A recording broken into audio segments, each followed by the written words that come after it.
In this video, I will talk about Spotify Blend not working. Yes, this could bring you a big problems on your site if you take over on Spotify, but don't worry about it. We are here to help you out to take over from this problem. First, you need to get off from your application. You need to go to your settings on your phone. You need to scroll down and go for the site applications. And right here, you need to go on the search box and type for Spotify.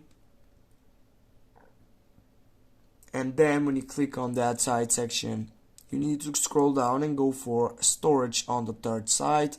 And then first you need to clear the cake on that selection and then clear the all sides of these data on your Spotify. Go OK, and with this you're gonna simply check it out your site.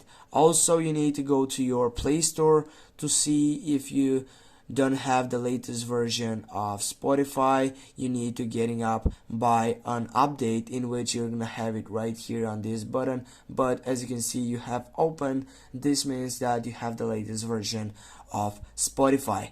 The last thing what you can do is to restart your phone and take it over back to the last session.